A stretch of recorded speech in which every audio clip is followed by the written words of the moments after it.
Senhoras e senhores, sejam todos bem-vindos a mais esse conteúdo. O meu nome é Felipe Cardoso, eu sou advogado, sou sócio fundador da Cardoso Advogados Associados e no tema de hoje eu quero conversar com vocês sobre o dano moral e o dano material, que são dois tipos de indenizações que geralmente se repetem dentro das ações do direito do consumidor e também da esfera civil.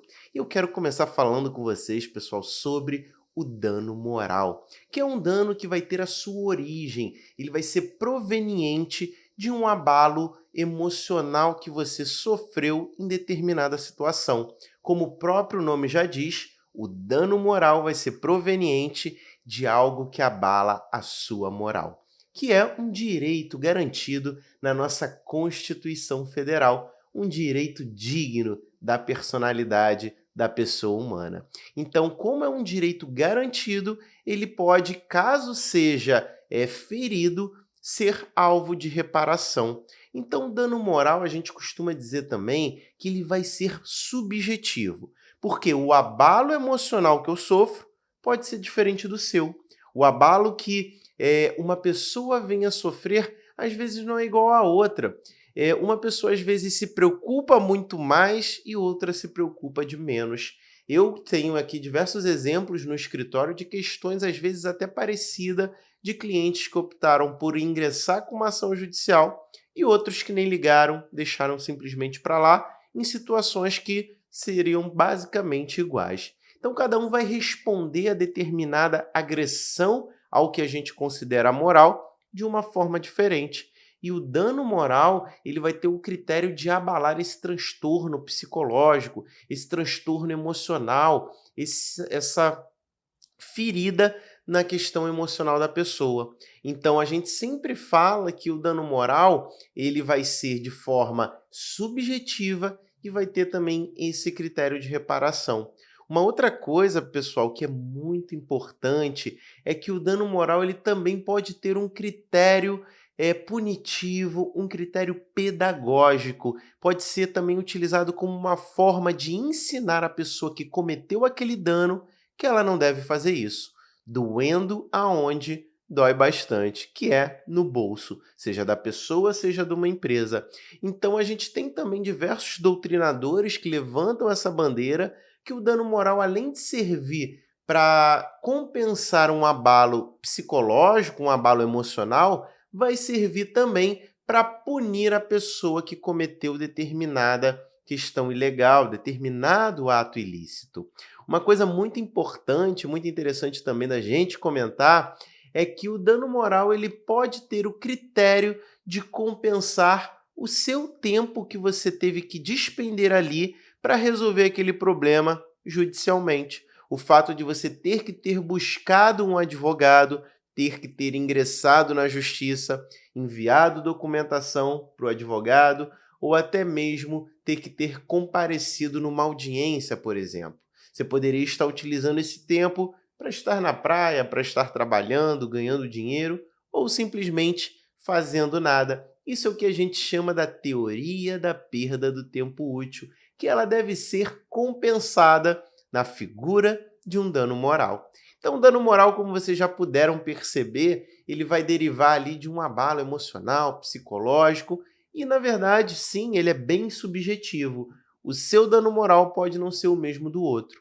Diferentemente de quando a gente fala de dano material. O dano material, ele geralmente vai ser bem mais preciso do que o dano moral. Porque o dano material, ele vai ser, de fato, algo que eu sofri de prejuízo que pode ser contabilizado de forma fácil.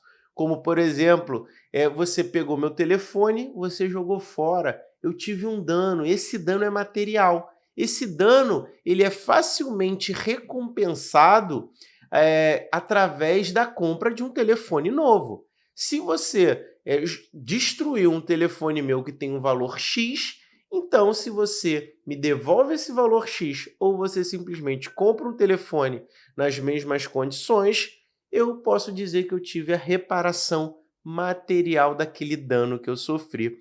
O dano material ele também pode ser de um valor pecuniário. Se eu te emprestei um dinheiro e você não me pagou, eu tive um dano material. Se eu te emprestei R$ 20, você não me pagou os 20, esse é o dano material que eu vou atrás dentro de um processo judicial. Eu vou atrás da devolução desses R$ 20.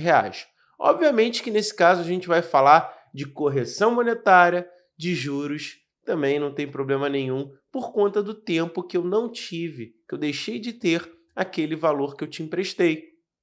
E até mesmo, pessoal, o dano material, às vezes, como eu falei para você, ele pode vir na figura de forma pecuniária, ou seja, de dinheiro, pode vir na forma de um aparelho, né? Pode vir de algo que seja de fato material, né? Algo que eu toque ali, algo que eu tenha a visibilidade dele. E muitas vezes não é possível fazer essa reparação do material em si. Vamos supor que o aparelho de telefone não está mais disponível no mercado. Então, quanto que foi o aparelho de telefone que foi destruído, que sofreu dano? Foi X? Eu posso converter esse dano material, que seria a entrega de um aparelho novo, eu posso converter em perdas e danos, ou seja, eu posso pegar aquele valor do bem, e converter ele num valor pecuniário e receber esse valor. Como você pode perceber, o dano material ele é facilmente quantificado.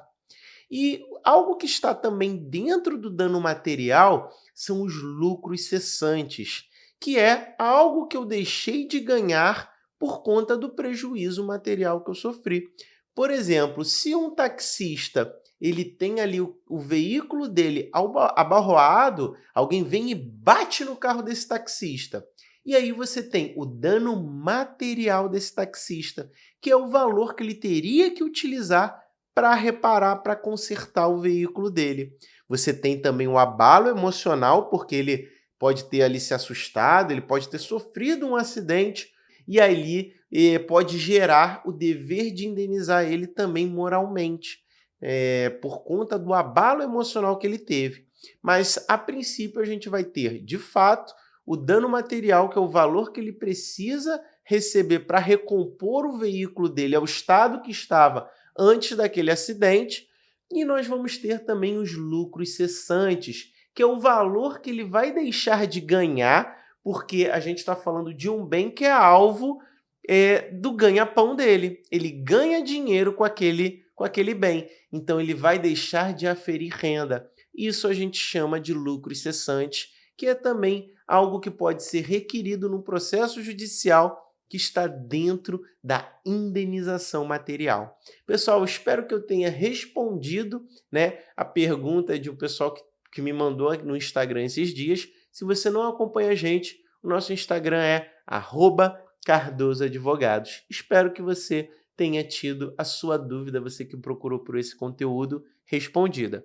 E se eu não conseguir responder, diga aqui nos comentários que a gente te responde. Bom, pessoal, obrigado por ficar até aqui e até a próxima. Tchau, tchau.